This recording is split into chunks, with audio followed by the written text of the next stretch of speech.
and then Madam Chair, whenever you're ready to begin. Sure. I just want to confirm that she's hearing all of this chatter right now. Can she respond? Meredith, did you hear all that? Yeah, I can hear everything. Oh, sorry. It's Catherine. Sorry, Catherine. Catherine, can you hear all that? I'm sorry. Pretty much. Oh, okay. I hear you clearly, Catherine. Okay. All right. Good to have Sorry. you on board. It's okay. These things happen. All right. Sounds like we're ready to go. All right. So I will call this meeting to order at 1:13 p.m. It is Thursday, June 2nd. We're here for our monthly meeting of the library board. Starla, can I have you do the roll call for us, please? Sure. Carmelita Chief. Here. Catherine Moore. Here. Supervisor Begay. Frank Garcia. Corey Hartman. Here. And Meredith Heller. Present. All right, thank you, Starla. So we have 4 members out of our 6 constituting a quorum. We are going to move on to item number 3, public participation. Do we have any members of the public who would like to address the library board? Madam Chair, I do not believe we have any public participation at this time. Okay, thank you, Jared. So with that, we will move on to 4, approval of the minutes from May 2022. Board, we were recipient to the meeting minutes through email, and I just want to open up the floor for a motion to accept those minutes.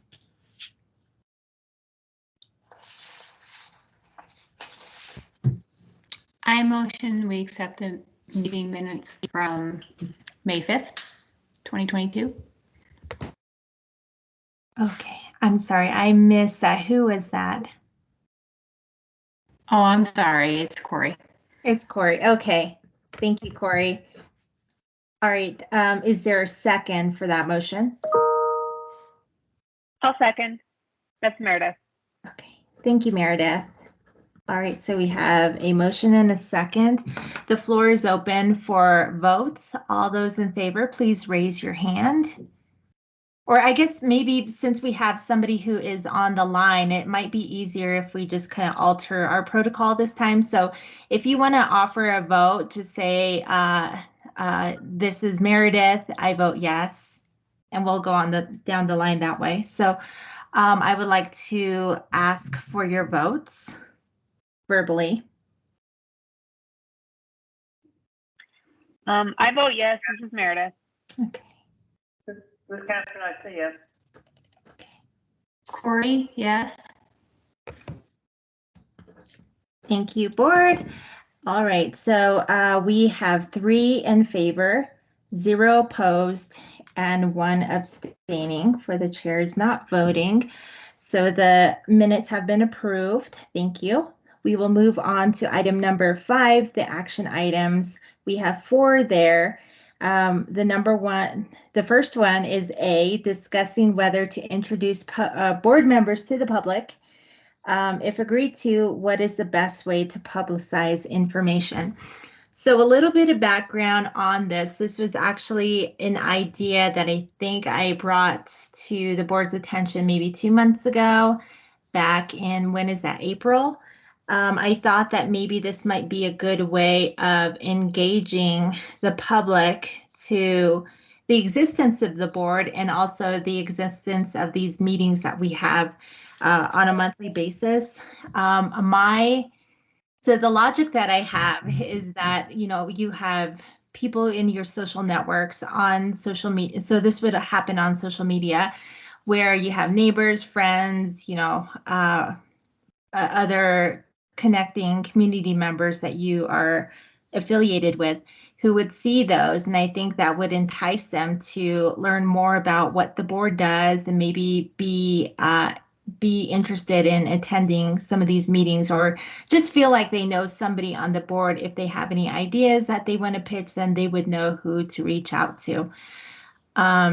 So I was thinking that we would just have a short summary of, like, for example, if we decided to do this, we could start in August or so. So maybe the profile would be of myself first as the board.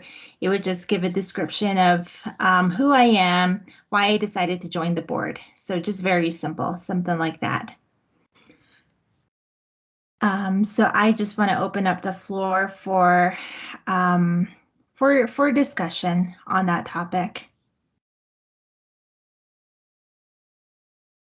I'm trying to remember the protocol. I think what I'm asking for is, so we would be approving this idea to introduce the board members to the public using the library's social media. So if we want to discuss this topic, I would need a motion and then a second to open it up for discussion. And then we would have the discussion. And then at the end of it, we would vote whether or not we want to approve that idea. So with that, I will entertain a motion to discuss this topic. Corey, is that a motion? I see your hand up. Yes, I move we discuss it. Okay. Is there a second to discuss?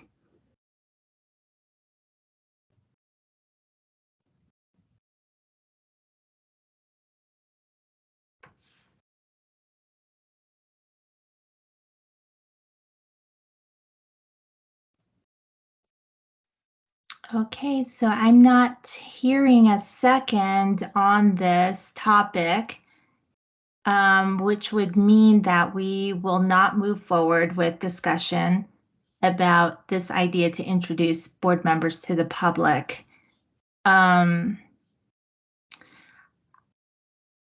So we are actually missing 2 other board members, and so my stance on this would be that we just table this until the August meeting, when hopefully we have more of a full board to talk about this.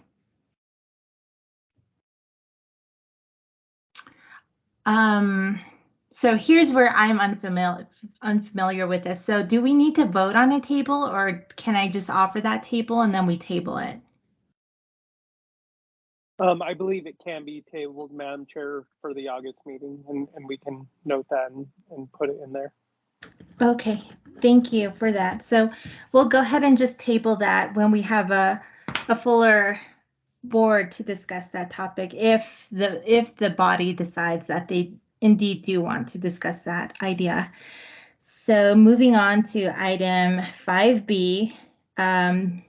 So here the decision would be approving to keep the trending topics affecting libraries as a standing topic for every meeting. And some background on this, again, it was something that I had pitched to Jared through email a couple months ago.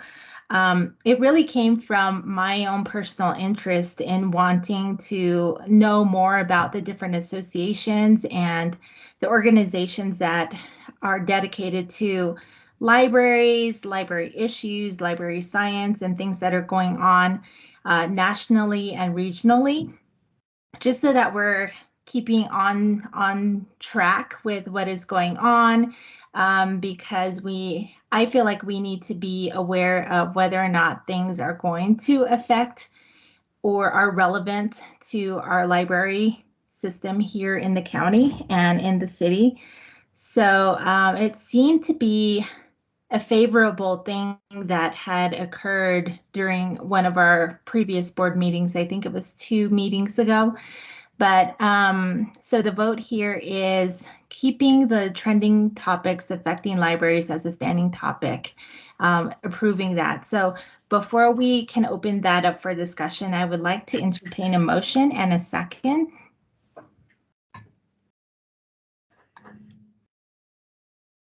This is Meredith. All motion.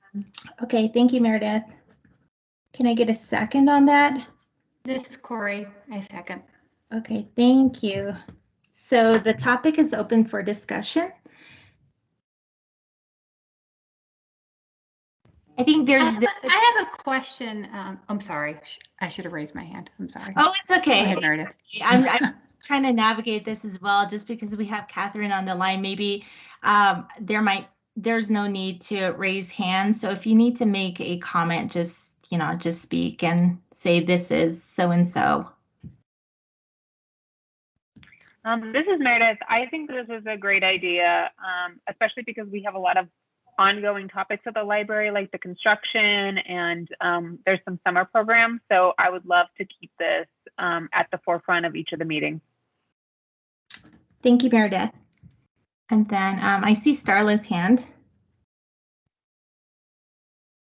Yeah, sorry to interrupt. I lost Catherine on the phone. Do you?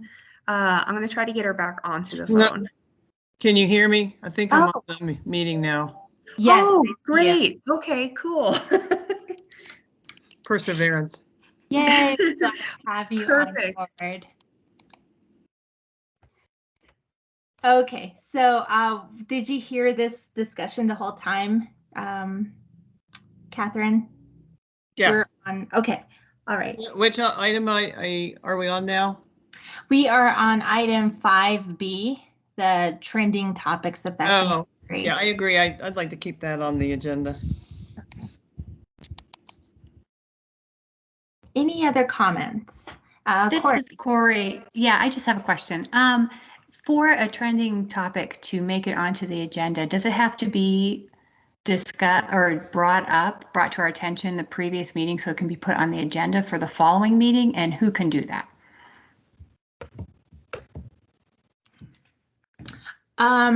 So my understanding, and Jared, feel free to chime in. So this would really be, these trending topics would come from Jared and any other staff members who feel like there's an item that's pertinent that should be brought to our attention or our awareness. And so they would have up until we review the agenda, which I think is usually a week before the meeting, to add it onto the agenda. So, Madam Chair, yes, if I may jump in, yeah. So this would be part of the library director's report, where the director would bring up things that are trending in the library world. So, for example, there's been some discussion and a lot of things happening around the country regarding banning books. So that may be something that I would bring up as part of my library director report on. Here's kind of what's happening in the library world on this topic, to help inform the board, educate the board, and kind of also be an opportunity for us to talk about, how do we address issues or concerns about banned books and removing books that are already in the collection. I think that's the other one that's really hot right now is there's a big push to remove certain titles and subjects from our library collection, and so being able to speak to why do we per se bring those kind of books into our collection, what is the goal and the point, and why do we push to keep them in our collection, things like that. And so it's just an opportunity for us to help educate the board a little bit more about what is happening in the libraries as a whole.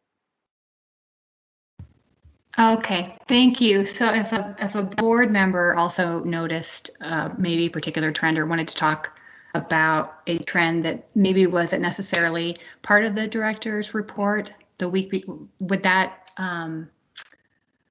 how does that get on the agenda? So again, agendas for future or information items for board members.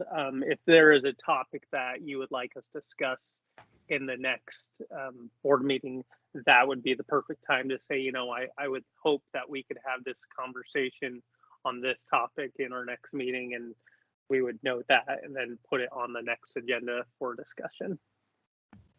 Okay, thank you. Okay, so So one thing that came to mind is I think for the April agenda, we had it as its own item, standalone item. But what I'm understanding is that any trending topics would just be folded into your director's report. Does it need to be? Do you feel that it needs to be specifically written out on the agenda, or just we know that it's going to be in the director's report? I think if there is a specific request from a board member that we would like to have a discussion on this, it could be added into the action items like this for a discussion among the board and staff to give input. But I think if there is just something that is popping up that we as staff are noticing, I think something like that could just be added to the director's report of, you know, and one more thing, here's something to be aware of. But definitely if there is a desire by board members to discuss something, we could add that into the action item to actually have a conversation on it. But we would again need board members to inform us at the board at whatever month's board meeting, and then it would be added to the next available board meeting. Okay, that makes sense. So, board, I guess what we can do now is just with the understanding that it sounds like we do want to keep the trending topics as a recurring item to be at least briefed on, and that will be folded into Jared's director's report each month. If you feel like there needs to be expanded discussion on a particular item that he does bring up or a topic that he does bring up, feel free to reach out to Jared or Starla when she provides those email reminders about reviewing the agenda. That would be a time to bring up like, hey, this was really interesting. I think that we need to discuss it. Please just let them know, and that can show up as its own item to be decided on and discussed at length for the next board meeting. Does that make sense?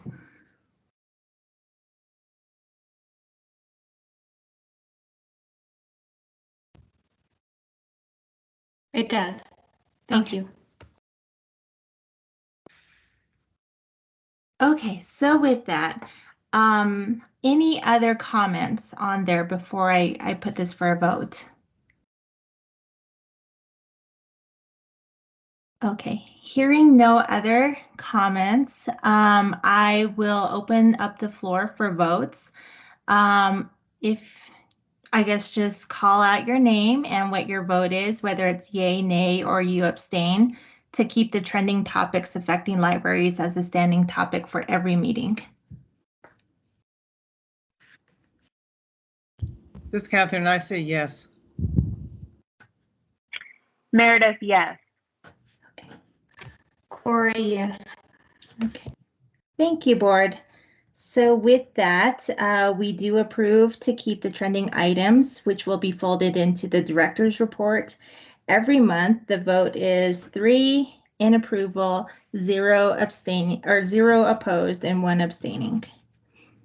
So we move on to our third action item, which is 5C, discussion of hybrid meetings.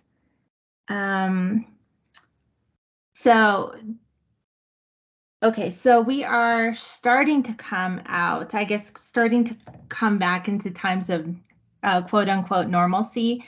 Jared, did you want to also chime in on this? And I see Starla's hand up. I'll let Starla go before. Okay.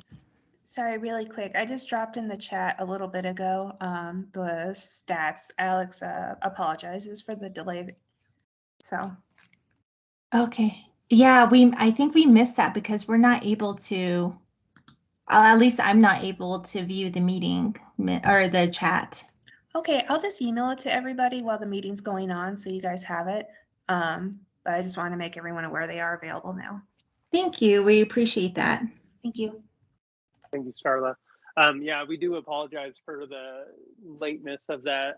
When these board meetings occur so close to the first, it is quite difficult for us to get those stats out in enough time. It's a lot easier when we have like a week's time to kind of pull everything together. So just, I hope there's an understanding in that we're always working to do our very best to get those out. But again, when it falls on the second, that makes it a little bit difficult, and sometimes they can be late. But to your question about hybrid meetings, the city, some of the other council meetings or commission meetings, I should say, I think we're the only board in the city, but the other commission meetings that are happening, some of those are moving to hybrid or in-person meetings. And so we did just want to give an opportunity for the board to be able to decide what they wanted to do. We do have a conference room that is equipped to do hybrid meetings where individuals can meet in person, and those preferring to continue to meet remotely can still join the meeting remotely. And so we just wanted to be able to let the board know of this option and kind of see if there was a desire to remain with everyone virtual, or if there is a desire to start kind of doing some hybrid meetings. Okay, thank you. I appreciate that. So, board, to discuss this, I would need a motion and then a second.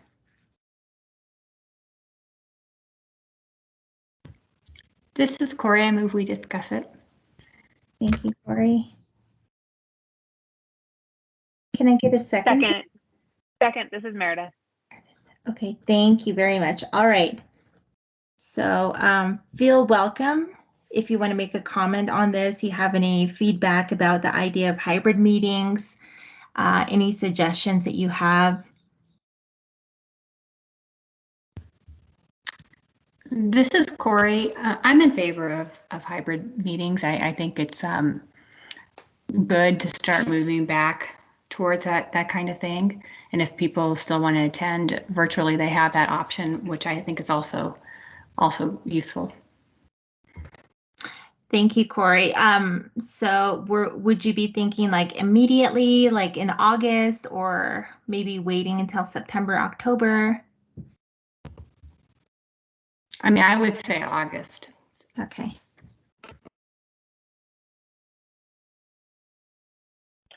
This is Meredith. I find hybrid meetings are quite difficult because it just ends up being people in the room talking, and then people virtually like kind of observing, and sometimes it's hard to hear. I'm in favor of in-person meetings, and I'm also in favor of online meetings, but I find the hybrid to be pretty frustrating. I can understand that as well. Catherine, do you have any comments on this before I offer my? I'm fine I agree. I think it should be one or the other. Yeah. I'm retired, so it's easy for me to, come into town and meet at the library.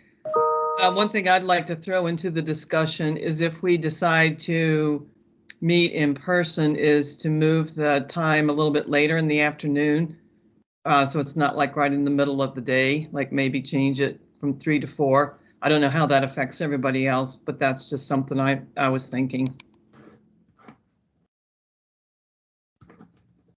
Okay, so I feel like we would definitely need to have the input of our other two board members if we were to move it, but just so that I can get a temperature gauge, if we were to move the meeting time to later in the afternoon, would that work with you all?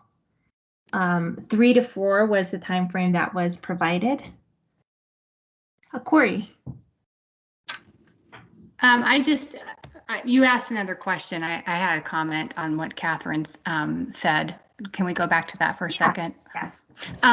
I think at a previous meeting, somebody had mentioned that in order to get more participation on the board from county members, having the hybrid option was nice for people who really don't live very close to Flagstaff. And I don't know what the participation is like if that's been a challenging thing to get people from kind of outside of Flagstaff who are eligible to serve on the board to participate, because it is quite a drive.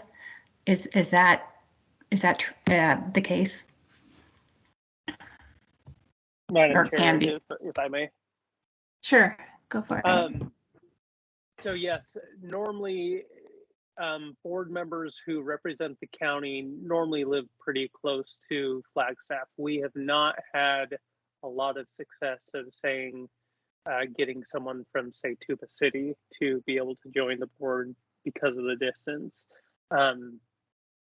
It was the idea that staying virtual like this would allow individuals like that to participate and be on the board without having to drive the distance.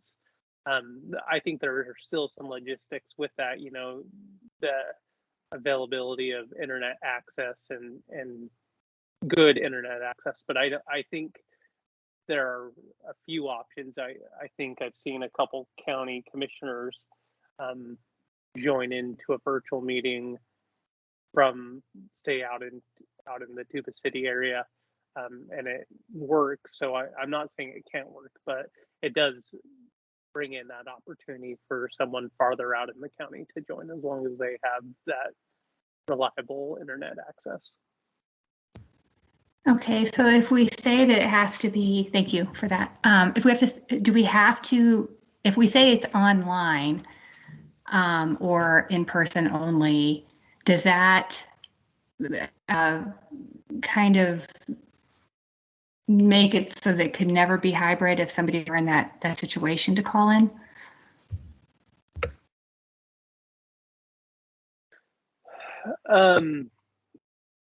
Can you rephrase the question? Yeah. Sure Yes, I'm sorry. That was. I'm sorry. So if we say that the meetings are either in person or virtual, and let's say that we decide they're going to be in person, does that mean that if somebody wanted to join virtually, if we don't make the meetings hybrid, does that mean they can't? Does it have to be in person from then on if we say it's in person?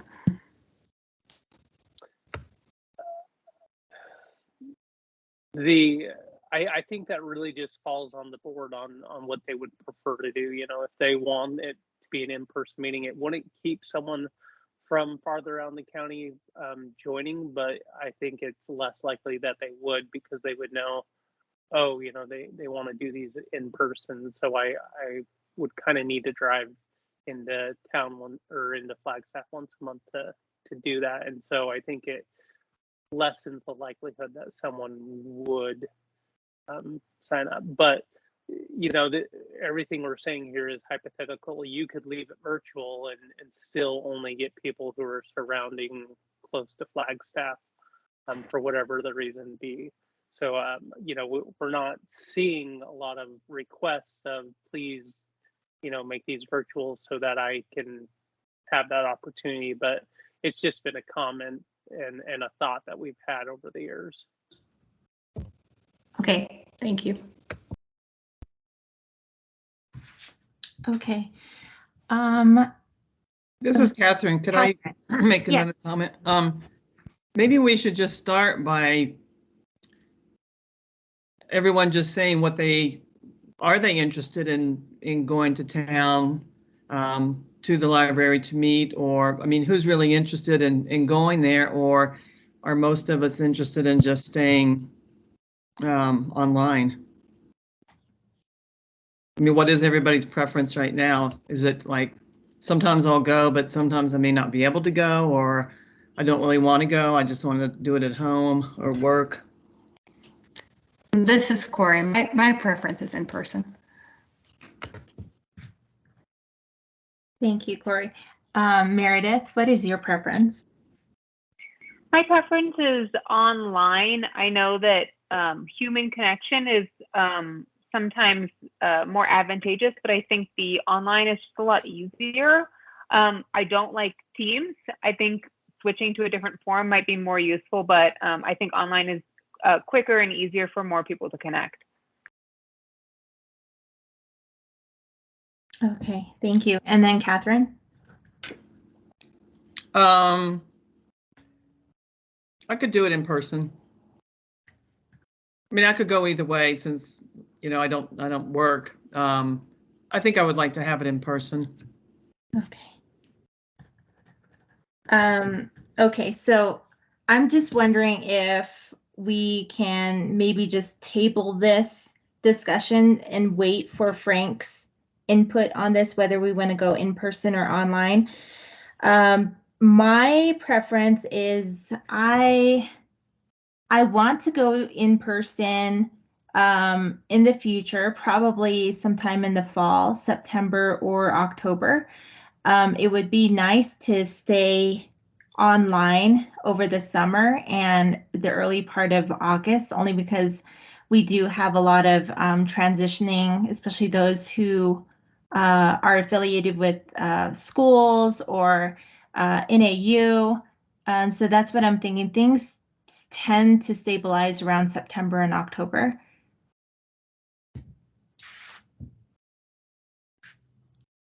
So I guess my concern is I would really hate to make a decision here without Frank's input. And I can only assume that, what was her name? Supervisor Begay. Seems like she's quite tied up a lot of the times, and I think she might appreciate the online access. But I would like to table this, and I have noted your preferences. We just need to know if Frank wants to go in person, and then if so, then I would say that we could go in person, start meeting in person in September. How does that September date sound to you? Of going in person. You would still have the option if you absolutely need to join online, but for the majority of us, we would have the understanding that we start meeting in person in September. That sounds good to me.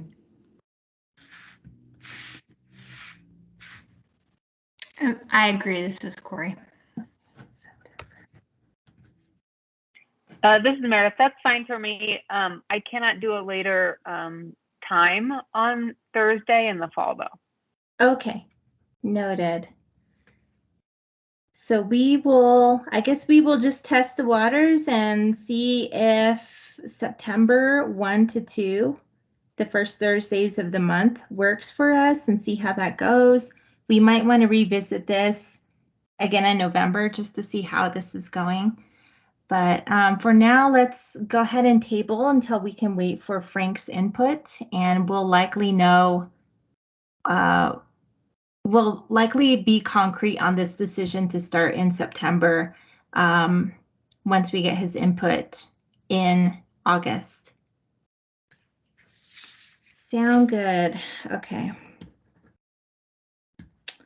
This is Mark. Before we table that one, Sure. I guess this is a question maybe for Kristen or Starla. Even if we meet in person, we still need to record the meetings. Is that correct? I believe that that's true. Which means there is a technology aspect there that we need to consider if we move to in-person meetings, that we have the ability then to record the meeting and be able to hear everyone's voices and that kind of stuff. Yes, that's true because and City Hall has created some go bags for the technology that would allow us to set up a room. Right now it's to set up a room to be hybrid. And that facilitates the recording of the people in the room as well. But I have not seen those bags. I've only done like some minimal training on theoretically how it would work. And Madam Chair. Sure. Yes, go for Madam it. Chair, if I may. So yeah, I guess even if we did move to everyone back in person, there would still be a little bit of that hybrid aspect because we would still probably launch teams like we have. The discussion, the room would be recorded for that aspect so that we can do everything we need to do on the city side to post that and stay within the law. And so I guess technically, if there was, say, a board member who is traveling who still wanted to attend, they could still join in through that Teams portal to participate, because we would still have that running no matter what, because we have to do that by law. Okay, that definitely understand that. So maybe we just start prefacing at those in-person meetings that the emphasis is on meeting in person, but we will still have this hybrid aspect to comply with the availability of the meeting being accessible to the public. And just to clarify again, the public could either, yes, join through that virtual link or still come in person as well. Yeah. Okay. Thank you for bringing that aspect up. Definitely need to have that considered as well.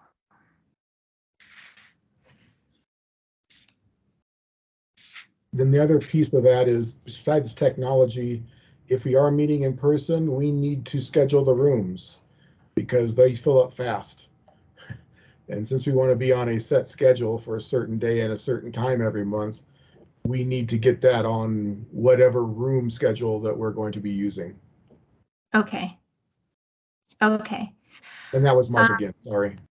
Oh yeah, you're totally fine. So Jared, here's where I would need help. So would it be okay if we just engage Frank's vote via email and then see what he says? And if he says, yes, I'm in for meeting in person starting in September, can we just count that as an electronic approval of this discussion item to move forward to meet in person starting in September? I don't know that that's compliant with open meeting law. Okay. Yeah. Okay, so it would be best just to table and then have his vote recorded publicly. Yeah, that would probably be the easiest way to do it. Okay, all right. Just making sure, thank you. So with that just said, we'll go ahead and table this item for discussion in August and primarily to get Frank's input on this. But it sounds like right now the majority is okay meeting in person starting in September. This is Starla, to piggyback off of what Mark said, sort of. Also, according to city IT, they only have 2 of those technology like to-go bags, and they have to be reserved. So that would be another thing that we would have to do, is try to ensure that we can reserve them for the same day, same time, monthly. I don't think we have to set up with that because the way that IT has set up the conference room, we'd still be able to log into Teams and just use the system in there to do that. I don't think we'd have to get a bag. All we have to do is worry about making sure that we can reserve the room for the same time each month, which we can do on our end. Okay, yeah, I was just thinking if we had to get those bags, the training I went to, I know they only have 2, and they definitely said we had to reserve them, so. Yeah, those are more for rooms that don't have like a system set in place. Oh, okay. So if it's just like a small conference room that doesn't have like a monitor or a computer set up in it, that's what you would use. But our conference room is equipped for that. And then here in the future, our community room as well will get set up for that. Okay, that sounds good. All right, so we will table that. Oh yeah, you know what? I just realized we need to vote to table. I mean, that's the action. Kristen. I just wanted to Yeah, quickly sorry. to step in really quick and ask Starla to go ahead and tentatively reserve those rooms starting in September, so that whether we need them or not, they're there. So I'll have you reach out to the library staff on reserving those if you could, just in advance. Okay, do you want me to just do it for like the year, or? Yeah, I would start with doing the rest of 2022. Okay, thank you. Thank you for that. Thanks for keeping us in line with all of that. Okay, so I would like to entertain a motion and a second to table item 5C to the August meeting. Hey, this is Catherine. I move that we table the discussion on remote versus in person until August. Thank you, Catherine. Is there a second? This is Corey, I second. Thank you, Corey. So with that, the floor is open for votes.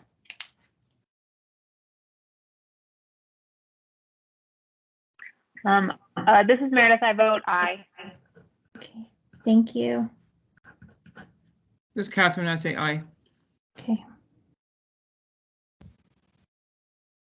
Corey, aye. okay, thank you.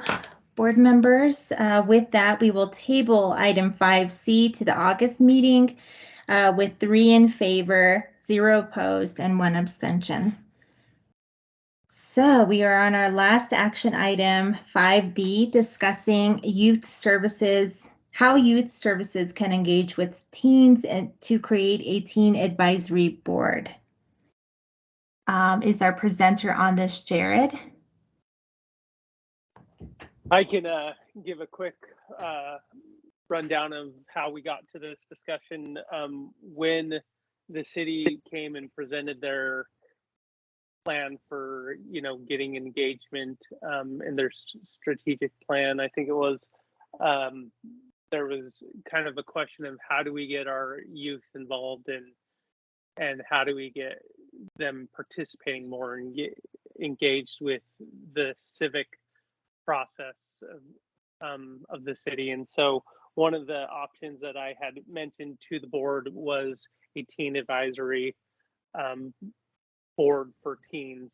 In other cities, we've seen this work as getting groups of kids together to represent their interests in the library. And so a staff member, normally from our youth department, would manage that. They would get teens involved and help them understand that process is, as they share ideas and thoughts of what they would like to see in the library, they kind of help work to see how do we implement those. Sometimes some of the ideas come with funding, and so there's that opportunity to kind of teach them how our foundation of friends and how property taxes fund the library. So it's a good educational tool in that regard. And so there was a request to have this be a discussion by the board of, is this something that the board would like to see us move in? And then we can work with staff to implement it if that is the way the discussion goes. Okay, thank you, Jared. So to open this up for discussion, I would need a motion and a second.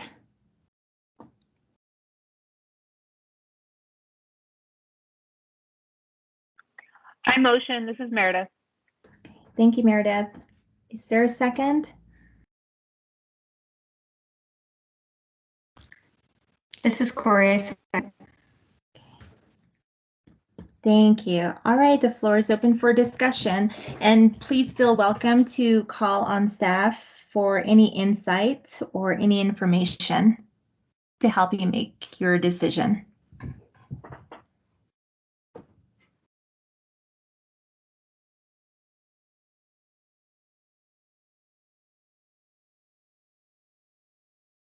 I can go first with some of my thoughts. I am very much in favor of developing a teen advisory board. My question would be, do you know of other libraries in the state that do something like this? And if so, how many members do they typically have on that board? I'll go first, and again, if there's any other staff members that have any other information, please feel free to step in. I am not aware of any other library in the state that specifically has this, but I have also not gone looking to see if any have it. Normally, I think for libraries that I've heard that have had this, you're maybe talking around 10 at the most.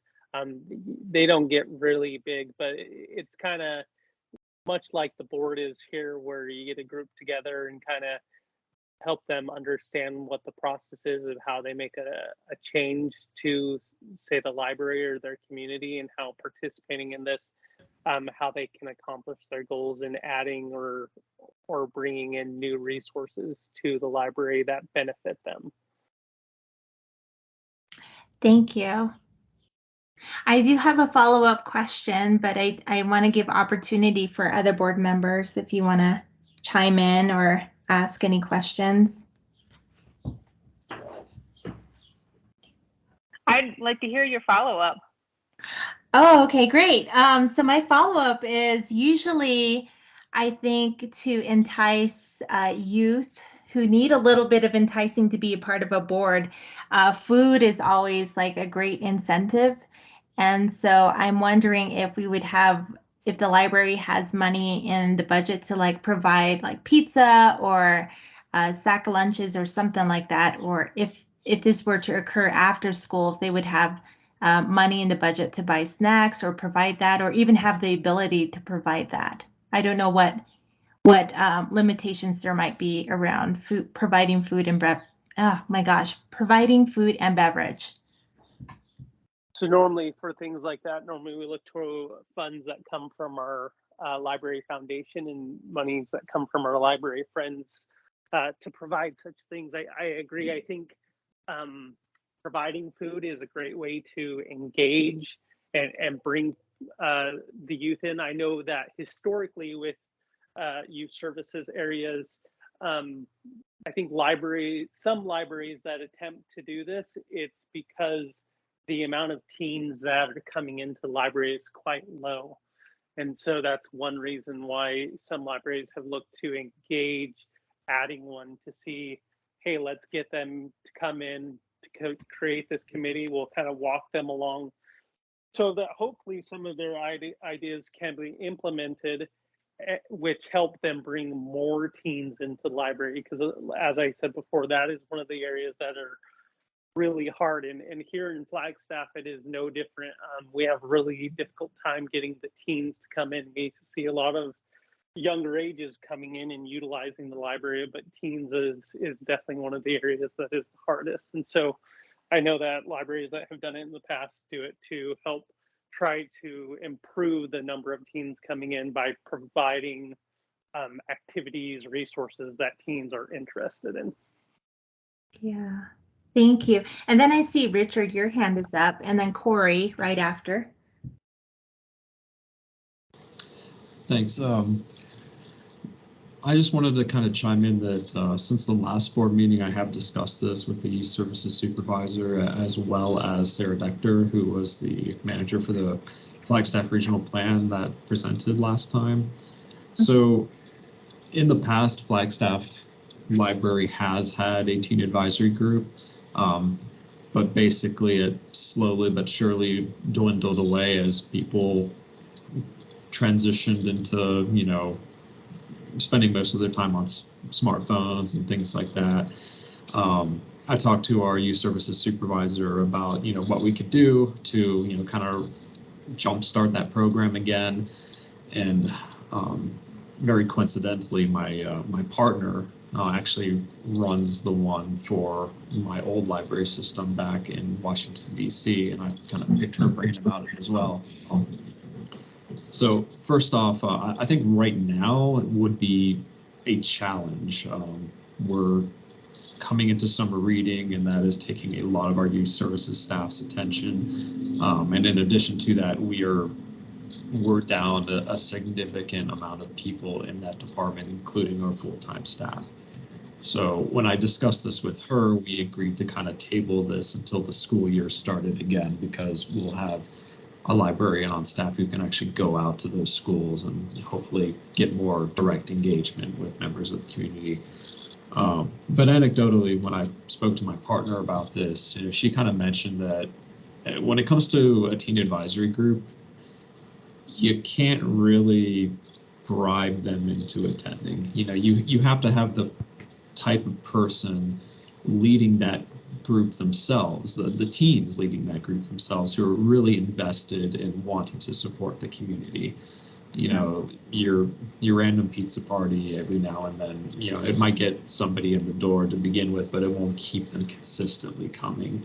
And that really, to my understanding, has been the problem for the teen advisory group here in Flagstaff in the past. So I just wanted to let the board know that as they're discussing. So thank you. Thank you. I really appreciate that.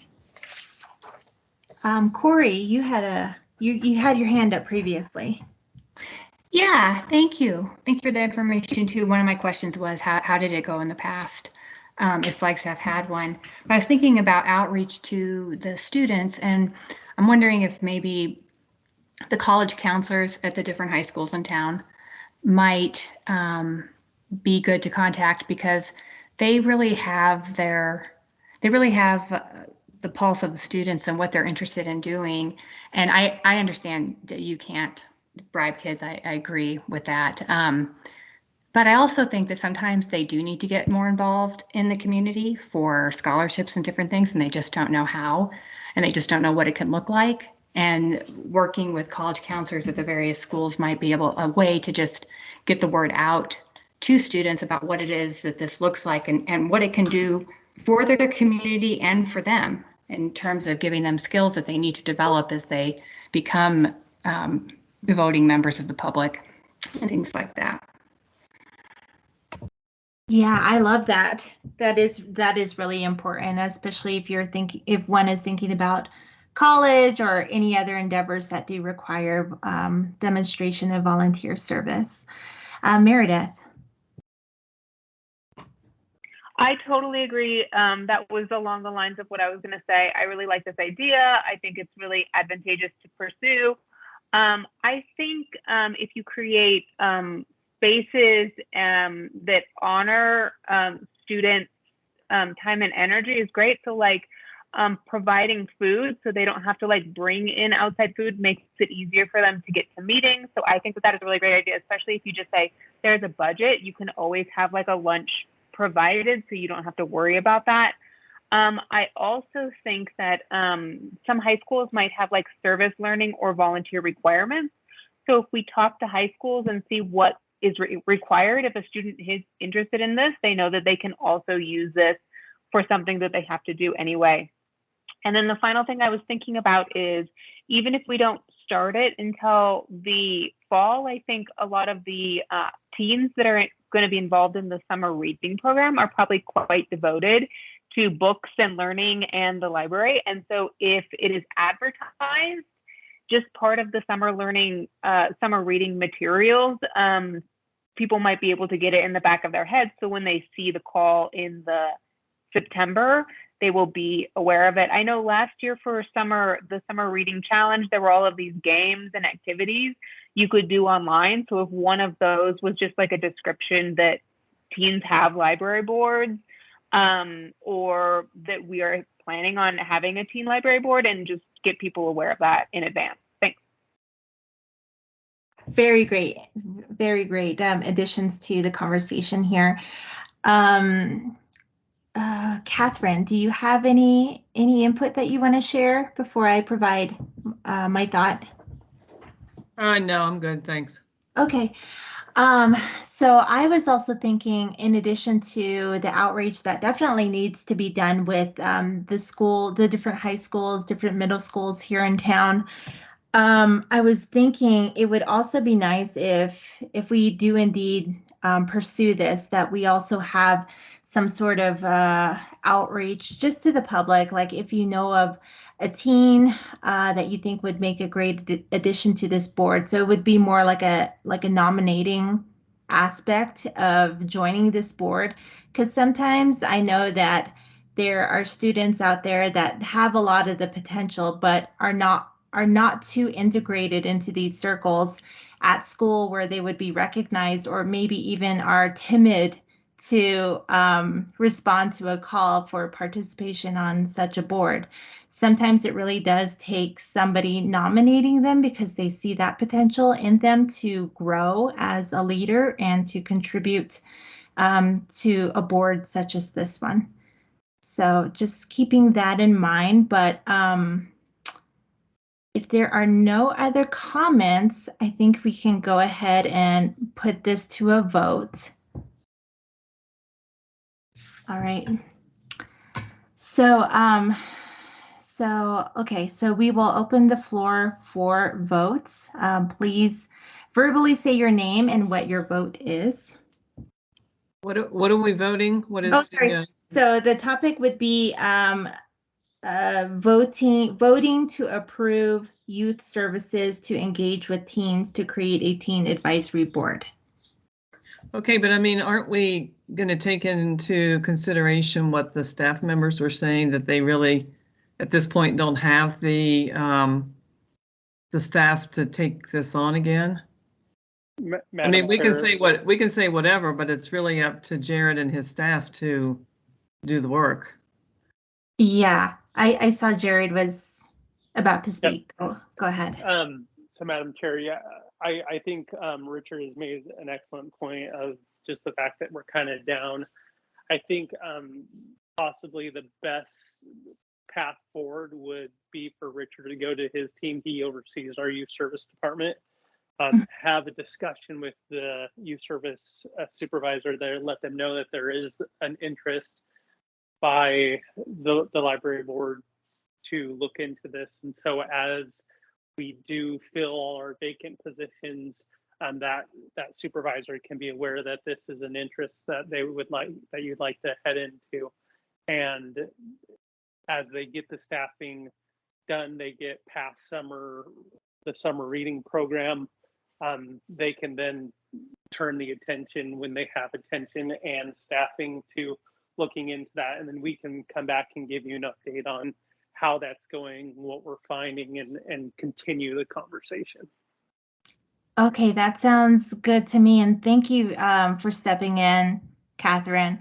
I'm still wrapping my head around how the action items are verbalized. I'm very used to the way Navajo Nation operates and how they vote on items. And so it's always like approving this item or supporting this item. So thank you for bearing with me. And to me, that sounds like a great idea.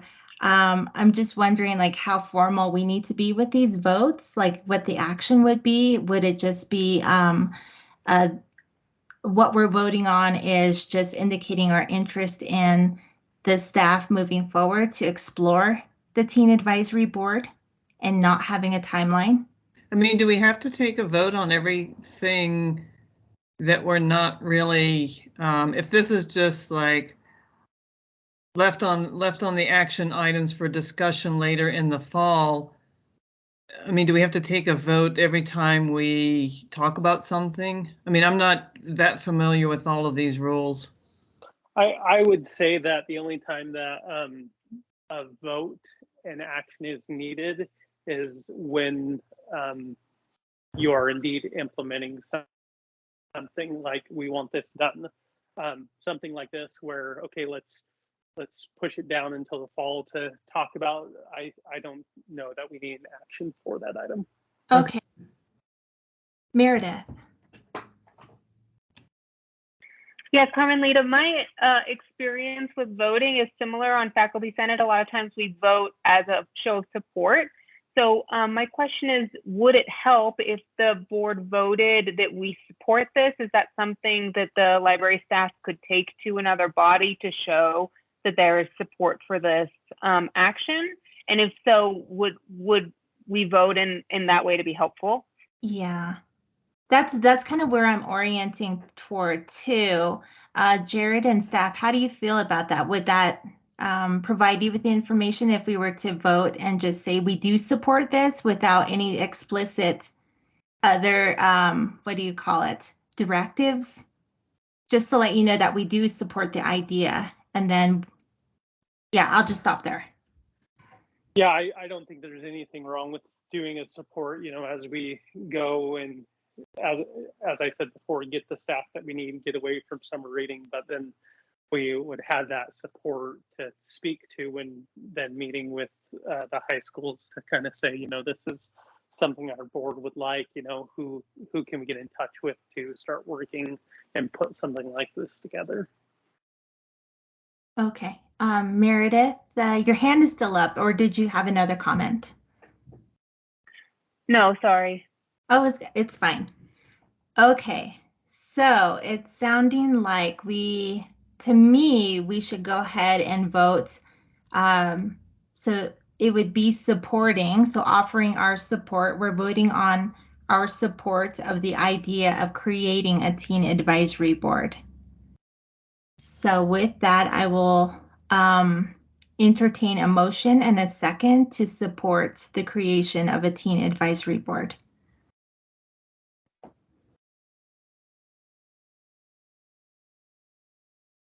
This is Meredith. I motion. Thank you, Meredith.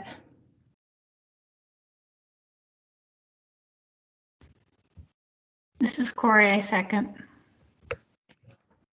Okay, we have a motion and a second. The floor is open for votes.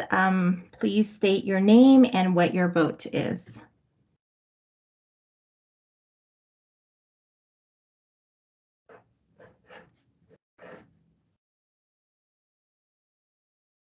This is Meredith. I vote aye. This is Corey, same, aye. This is Catherine, aye. All right, so with that, we have 3 approving, 0 opposed, and 1 abstaining. The board does support the creation of a teen advisory board. All right, thank you for just everybody who chimed in and helped us to kind of iron all of that out.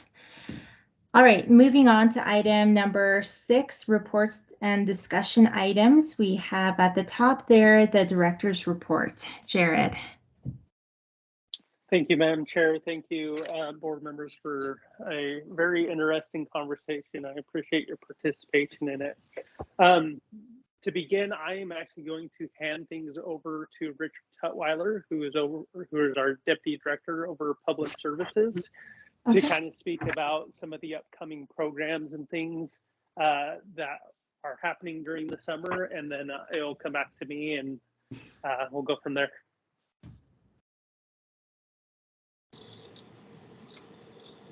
Sure, thank you so much, Jared, and thank you, board and chair. So again, I'm Richard Tutwiler. I'm the Deputy Director of Public Services for the City of Flagstaff, and we are deep into summer reading preparation. For those of you who do not know, summer reading starts this coming Monday. We have our big kickoff event at the downtown library at 9 o'clock. That'll run 2 hours, and then we get into the fun. For those of you who maybe have not participated in one in the past, it is for all ages, including kids all the way up to adults. For kids, they'll go through the program as normal, logging their reading minutes, attending programs, you know, completing missions and things like that. A lot of fun. And as they go through that, they'll end up getting points. And after they hit a certain amount of points, you know, they'll complete the program and get their little toys and prizes at the end of it. So it's a lot of fun. We're really excited about it. As I mentioned, the first thing we're doing is the kickoff party. That's on Monday. Our first big event will be the next Wednesday. We'll have our teddy bear picnic that we do every year out on the library lawn. So I know one of our staff members will be in a big bear costume and having a lot of fun. So that'll run for about 2 months or so, a month and a half, and it's a lot of fun. For adults, you know, it's more reading based, but there's also, you know, events and things like that we'll be doing throughout the summer. For this year, the SRC, you know, kind of theme is Oceans of Possibilities. So we'll have a lot of, you know, ocean and water themed programs scheduled. For example, we'll have an Ocean of Stars, you know, telescope viewing that the Lowell Observatory is partnering with us. So that's exciting. There'll be a couple of those programs, some of which will be, you know, parts for the kids, you know, seeing all the constellations and things like that, and then other parts for the adults. So we're doing things for all ages. In addition to that, it is June, so we will be doing a lot more Pride in our community, in support of Pride Month. So that'll encompass, some of our book clubs with an LGBT plus, look to it.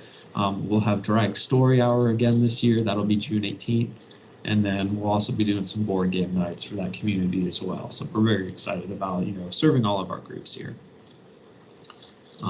We'll also be doing more, job preparation, job skills, improvement classes. We're continually working with Grow with Google. I think our next one is on the 15th for reaching customers online. So that's more for your small business owners. But then, all the way through, we're still doing story times. We're still doing special events for the kiddos, and it's just going to be, a lot of fun. On the topic of, feeding the kiddos, which we, talked about before, we'll also be doing summer lunches, both at the East Flagstaff Community Library as well as the Downtown Library. That's a federal program where they provide us with the food and we give it, out to the kiddos and keep the statistics and things like that. So this is, it's really intended for, those who are, at risk of, food shortages, not having enough food at home. But it is available to everybody who would like to participate. And that's going to be pretty much every day, excluding the weekends. And that's from 11 o'clock to 12 o'clock, again, at both locations. So we're excited about our youth services and EFCL staff being able to provide that for our local community children. And that's kind of a quick rundown of what we've been doing. So if there's any questions, I'd love to hear any. It's all SRC all the time right now, but otherwise I'll hand it over to Jared. But I'd welcome any questions you all have. Thank you so much for your report, Richard. Board members, do you have any questions before we hand it back over to Jared, or any comments?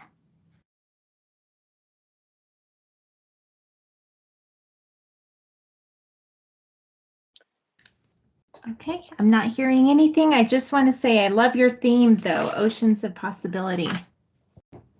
I'd love to take credit for it, but that's the one that is nationally chosen by ALA. So we're riding with it. Okay. But again, thank you again, board and chair. Yes. Thank you, Richard, for that. It's an exciting time of the year for the library. When our summer reading program gets underway, it is really exciting.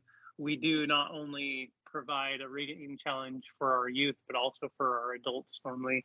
And so you can still participate with the adult program in reading and getting, I think, awards and prizes with that. So I'm going to go through some of my items real quick. We still do have Brian Hawk with us today to talk about the Forest Lake branch location. So I do want to give him enough time to do that. So being mindful of the time, I'll move through my things very quickly. There is no real update on the front entrance project or the front doors, no new information to give. If you will remember, the last time I spoke, our JOC process did not work. And so we are moving to the hard bid process and getting contractors from around the country to bid in on that front entrance project. So once we have more information, we'll give it. If any of you have been on the library website lately, you can see that it is quite dated and needs a facelift to better serve our community. And so we are currently in the process of getting RFP bids for the construction of a new website that is currently open, and we are receiving bids for that process. We do also have some grant funding for this project that will be helping us get a new facelift for our website. And so we are excited to see this come forth and get finished.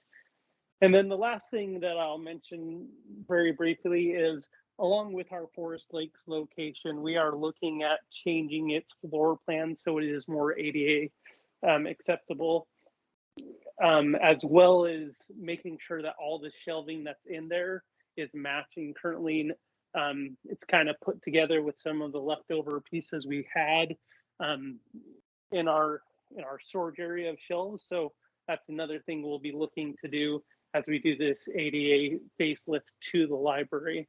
But with that, I do want to hand it over to Brian Hawk to give his presentation to the board and help you become familiar a little bit with what is going on at our Forest Lakes location. So with that, Brian, I'll turn the time over to you. Okay. Can you guys hear me okay? Yes. Yes. Okay, so give me a minute because I got a good tutorial today on how to share the screen. And it's still working. So for those of you who don't know Forest Lakes very well, our internet is really slow. We just upgraded from two soup cans with a string between them. So it's not uncommon for us to kind of lose connection or something, but let me see here real quick. So window, come on, there it is. Okay, let me know if you guys can see that, okay? Okay. Can you guys see my screen? No, I'm not seeing anything right now. Oh, there we go. Oh, there it is. Oh, all right. Well, like I said, we're pretty slow internet here.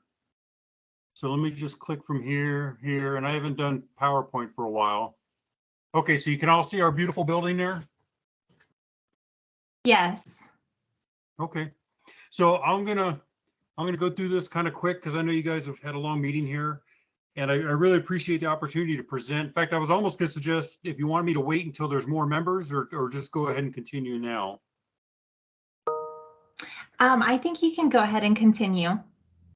Okay. So this is Forest Lakes Library. The building is actually owned by the local school, which has no students even come to the building.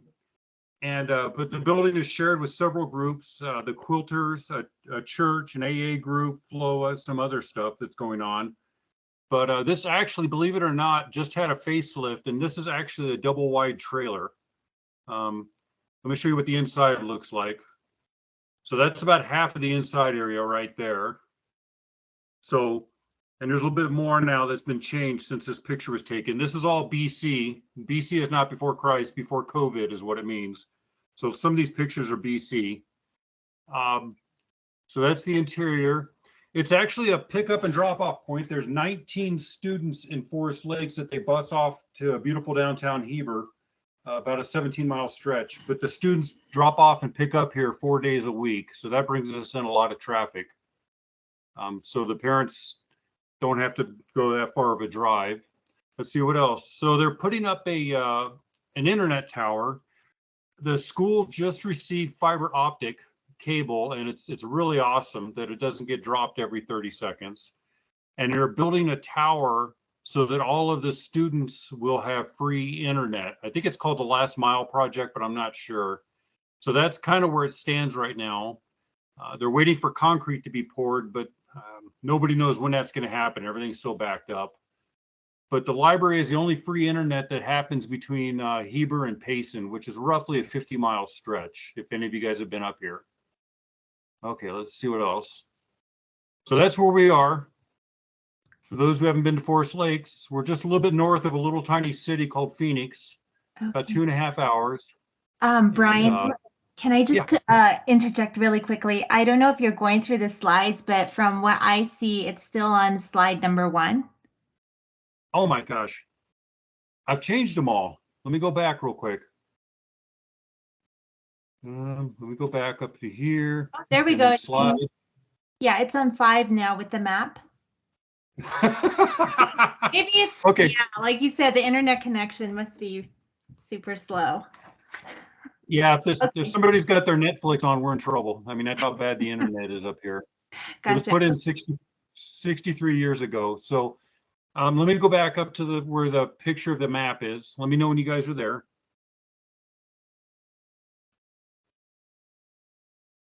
Okay, it is still on slide number 1, but I think just in the interest of time, I think we can just go on. Okay. Hey, Hall, can you just click on the pictures? Yeah, maybe if you just Yeah, could you send us this presentation afterwards and then we can listen, but then we can view it later as well? Yeah, nope, I can do that. So there's the map. And then I'm gonna go, the next one is, it shows, so what happens is Forest Lakes becomes really, really busy in the summertime, especially when the temperature in Phoenix goes to 120 degrees. So we get pretty packed up here sometimes when the temperature gets up there. So anyways, let's see, what's the next one? Well, real quick, Forest Lakes, there's 1,000 home sites, plus several RV campgrounds, some forest campgrounds, several VRBOs, and quite a few people camp in the forest. So the library is a very, very popular place year round, but mainly in the summertime. Our primary goal right now is just to get kids away from video games and social media, because it's become such a destructive thing. So we're going to move on. So staff, the primary staff I work with is Gabrielle. So she's here part-time most of the year. She was worked at the Shola Library for about 25 years. I'm clicking through these slides, but I don't know if you guys are catching it. And then we have other volunteers, Michelle, Leslie, Roberta, who do everything from the calendars to the reading programs to crafts. So there's pretty good turnout. People from the community really are very good about supporting us. I'm going to go ahead and skip that. So I just want to thank you guys for the reading rewards for kids and young adults, because it's very popular up here. People coming up from the valley and New Mexico come in. So we have a really good turnout for our Oceans reading program. At least 50 kids, at least, if not more. Let's see. Some of the stuff we're going to be offering, just some of the programs. We're going to be offering orienteering this year. I'll be teaching some orienteering and nighttime navigation. We do teen parties now. Someone donated a volleyball net. So, and sometimes people will bring in with hot dogs and such as. So we have teen parties, usually 20 to 30 kids at least at a time. We got the indoor crafts and reading days. And then of course, outdoor. Most of our activities now are outdoors. Let's see. Story time. Gabrielle does a story time on Saturdays. That has a pretty good turnout. So it's supposed to be 2 to 5 or 2 to 6 year old, but it's usually pretty much all ages, because she does puppets and some other stuff, which is a big draw for people. And of course, the reading club, we just talked about that. We have a fishing derby. In fact, it's this Saturday, I think, because Arizona has a free fishing day, usually the first Saturday in June. So we have a fishing derby come up every time. And I'm not even going to talk about the pictures because you guys don't see them. I don't know who it is. It's Flagstaff, or the weather department comes out here once or twice a year and teaches a storm watch training class, which is very popular. Forest Lakes has had tornadoes. We've had some weird weather programs, especially in the winter. So they come out and teach us so that we can report these conditions to the Weather Service. Believe it or not, there's homeless families that do live in the forest and come in the summertime. And they do use the internet and use it for homeschooling. So actually, homeschooling has really picked up in the last few years. So we have people come in all day and night to take their classes using the Wi-Fi. And then we've been partnering with the fire department and the Forest Service and the sheriff for doing ATV safety. I think it was last year we had 16 people killed up here in either automotive or ATV accidents. Because people come up here and they drive crazy. They don't know what it's like.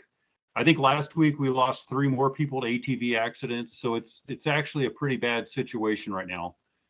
So we use the library as a point of contact for the fire department and everybody else to come in. Where else are we at? We skipped that. So expansion goals. Let me just do that and then we'll move on. That's about it. So the 2022 goals.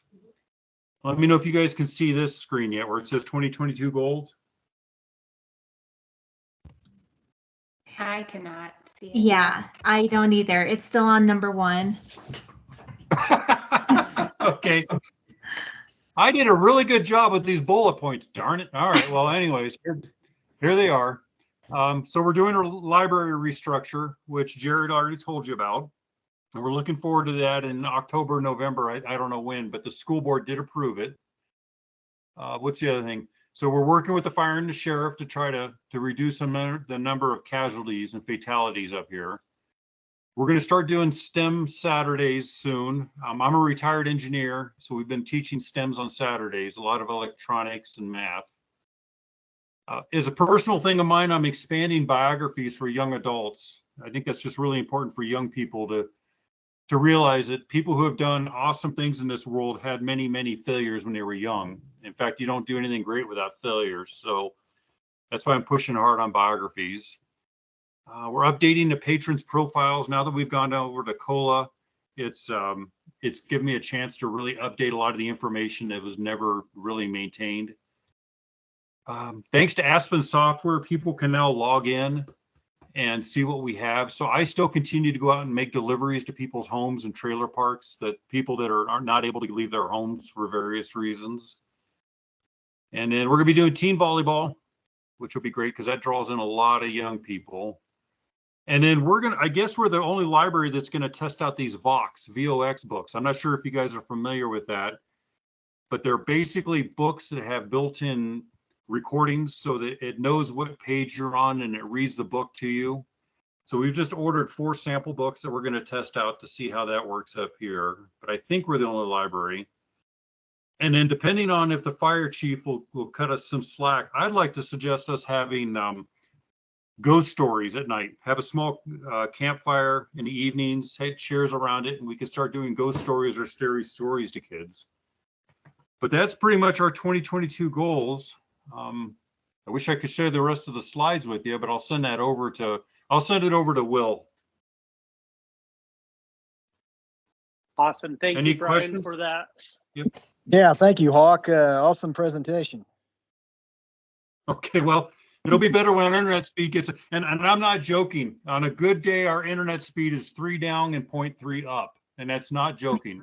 So, Wow. anyways, I'll send this over to Will a little later tonight or tomorrow. Any questions? Just one, Or- Brian. This is Mark. Really, 3 Hey, down, Mark. 3 up? I mean, you should be getting 40. If we're not, I need to talk to the ISP. Yeah, talk to the ISP. Frontier is having issues. It did happen a few weeks ago. We were at 37 down and 13 up, and then somebody sneezed and it went back down. So yeah, it is sometimes better than that. I'm going to be honest with you, Mark. We hijacked the schools, and I think we're 100 down and 100 up right now. You're not supposed to know that, but that's what we finally just gave up on Frontier because the speeds were just pathetically slow. Okay, we'll talk more offline. Yeah, and I appreciate you following up on that. Any other questions? Board, any questions, feedback? All right, hearing nothing, I want to thank you again for your time and telling us all about the library there in Forest Lakes, and we'll look forward to receiving your presentation PowerPoint in the email, in our email. Okay, well, I'll send it to Will and have him push it out. Is that okay? Yeah, that sounds good. Yeah. So, Okay. And then real quick, I know this is not, it was already covered in the meeting, but when you talk about the books, the censorship issues or whatever, I would like to be part of that. And I'm just going to tell you right now, there's a lot of books that people ask for that I can no longer get on Baker and Taylor or Amazon or Walmart. I'm having to get them off eBay. It's just kind of a concern that it's getting to be difficult to get certain material, but I just wanted to voice that. Yep, Brian, we'll definitely work with Will to cover those things and get that taken care of. So with that, we will definitely get that presentation over to you. But with that is the end of our report. Back to you, Madam Chair. Thank you so much, everyone, once again. Moving on, item number 7, any informational items from board members to share at this time? Okay, I see that it is blank there, so let me just continue on. Number 8, the agenda for future meetings. A reminder, next month, July, we're going to have our board vacation, so we're not going to meet again until August. And then the topic will be the Tuba City Community Library. And moving on to 9, our next board meeting will occur on August 4th, 2022. And now we are at our adjournment section. So I would like to entertain a motion and a second to adjourn this meeting. This is Catherine. I move that we adjourn the meeting. Thank you, Catherine. Is there a second? This is Corey, a second. Thank you, Corey. At this time, floor is open for votes. State your name and your vote. Meredith, aye. Catherine, I. Corey, aye. Thank you, board.